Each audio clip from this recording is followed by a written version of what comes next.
E quando a ISL chega no Flamengo, porque assim, você montou um puta de um time, né? Foi. Tipo, Pet, Dilson, É porque Gamarra, tinha uma Denilson, verba destinada só pro futebol. só pro futebol. Aí eles chegaram e Aportaram.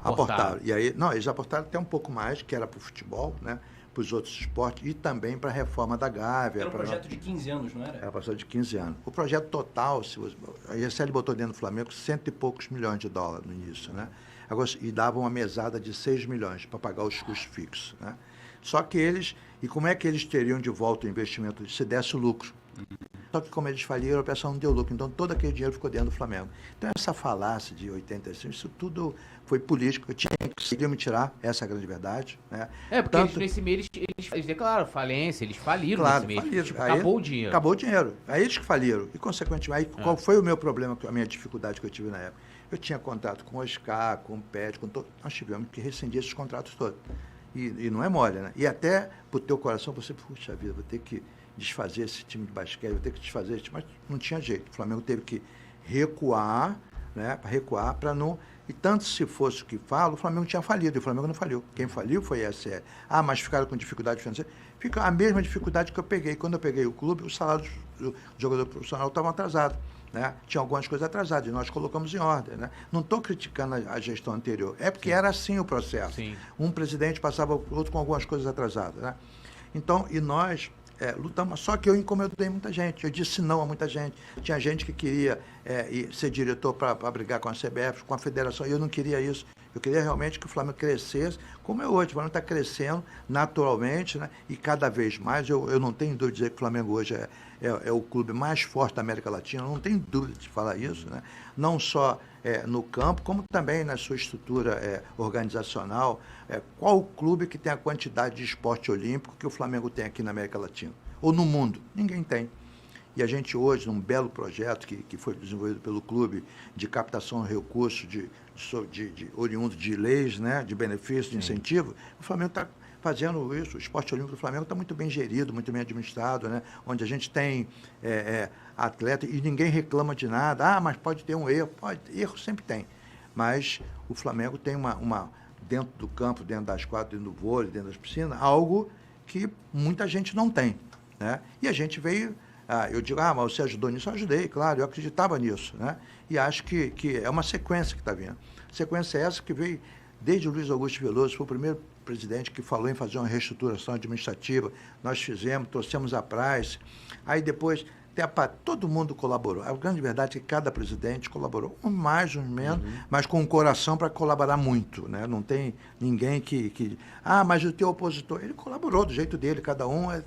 E eu não falo mal de ninguém, entendeu? Eu acho que cada um teve o seu jeito. Mas você concorda aí para mim, entendeu? Aí eu vou dizer se eu concordo ou não concordo. Mas todo mundo colaborou com o Flamengo. Mas eu insisto nesse aspecto da perseguição, e acho que não tem nenhum coitadismo nisso que você fala, não. É a história que a galera entender. Quais foram os seus algozes, seus principais... Não, eu não falo em nomes. Eu sei que eu incomodei muita gente. Tanto que quando foi feita o Flamengo, depois que me tiraram, o Flamengo fez uma comissão que prova, eu posso mandar isso para vocês, até porque isso foi exposto, onde todos os valores botados da ESL foram lá no clube. E tem um relatório disso aí, diz, o Flamengo recebeu tanto da ESL. E outra coisa, eu contratei um banco para ser o gestor do passivo do Flamengo. O dinheiro entrava, tá? O banco... Fulano tinha que receber 300 mil. O banco fazia a proposta, que era o BTG Pactual. Fazia uma proposta. Aí, como é que o banco recebia isso? Do que ele recebia 10% do que ele reduzisse. Tá? Se a pessoa tinha uma dívida de 100, trazia para 50, ele recebia 10% do que ele reduzisse. Então, foi de uma transparência total. Mas eu tive perseguições do Conselho Fiscal, e tive, realmente, porque botaram nas pendências, pendência bancária, que é conciliação bancária, coisa contábil, não era negócio de dinheiro. Então, foi muita coisa política que podia ter sido resolvida se tivesse boa vontade. Aliás, é a discussão que está tendo agora, o negócio de aumentar o período do mandato. Eu tinha 2 anos e eu propus aumentar para 3. Se eu ficasse... Isso ainda no seu primeiro mandato? Isso meu primeiro... Agora estou lembrando, está me falhando a memória. Porque se foi eleito para um biênio... eu acho que foi no finalzinho. Foi no finalzinho do primeiro. se tivesse sido 2 anos, não tinha problema nenhum, né?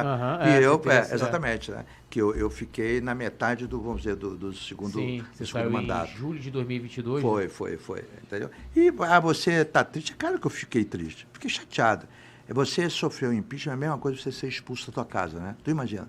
Tá na tua família, teu pai, pô, que você ama, tua mãe te expulsa, entendeu? Muita gente, assim, até muita gente comentando aqui, e aí o senhor pode explicar melhor, claro. Que uma das acusações era que foram desviados 200 milhões de reais do Flamengo. Não, 85 milhões de dólares. De dólares, né? E aí, e também teve a questão lá do zagueiro, que eu sempre esqueço o nome dele. Do Moser. Moser, não era Moser? Ou Valnei? Acho que era o Valnei. Isso. Que aí você comprou, aí falaram que a negociação era irregular e tal, mas quando você sai, eles vão lá e terminam de quitar todos os valores acordados, o que eu achei estranho. Pô, se você tem uma negociação que você fala assim, olha, eu tô impeachmentando aqui uma pessoa. Uma pessoa, porque essa negociação é irregular. Pô, você vai, sei lá, vai buscar meios jurídicos para você anular aquela negociação e não depois quitá-la. Então eu queria que você explicasse isso. Olha, o Valnei, ele foi adquirido, era um jogador de base, que todo mundo dizia, o futebol, porque eu só me interferi numa escalação um dia, depois eu vou dizer para vocês qual foi, tá? Pode falar. Isso aí quase ninguém sabe. Por que houve? Era um jogador de base, muito bem falado, mas tinha gente que tinha um interesse que eu fui descobrir depois dele fazer a negociação, entendeu? Mas não sabia. Isso é outra coisa que eu acho contra no estatuto.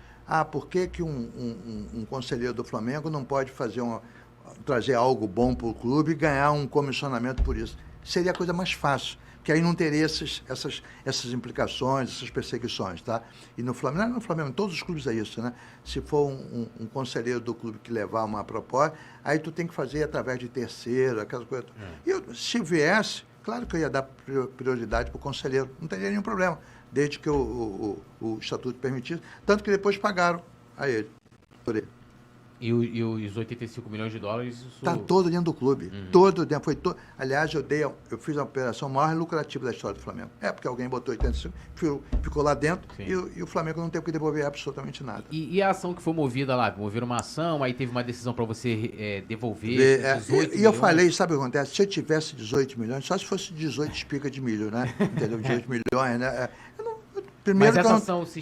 Não, essa ação vai se extinguir, eu vou ganhar essa ação, não tenha dúvida. Ainda está rolando. Está rolando, eu vou no Supremo, vou onde for, mas vou ganhar essa ação, porque eu não fiz nada de errado. O próprio clube aprovou as minhas contas, fizeram algumas ressalvas que não tinha nada a ver com a ESL, que normalmente faz. E eu solucionei a ressalva, então não tem... Isso foi empurrando de uma forma política, né? Quando entraram com a ação era contra mim e 2 vices de finanças. Na metade do caminho tiveram os 2 vices de finanças.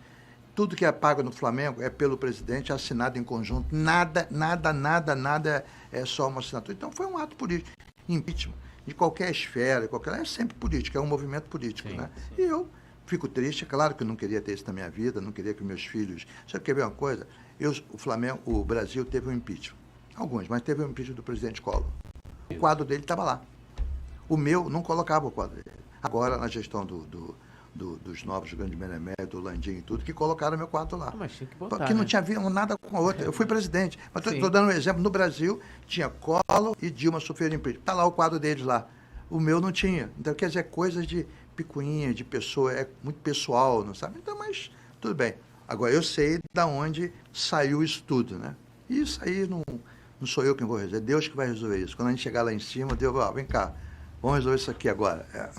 Alô, nação do Mengão! Esse é o Coluna do Fla. Seja bem-vindo! Se inscreva no canal, não esqueça de deixar o seu like, pega o link, compartilha pra geral, comente bastante, queremos te ouvir. Aqui você tem a melhor transmissão dos jogos do Flamengo na internet. O Coluna é brabo e tem o Podfla, o podcast da nação. É muita resenha e um show de cobertura do maior do mundo, do jeitinho que a nação merece. Esse é o Coluna. Saudações rubro-negras!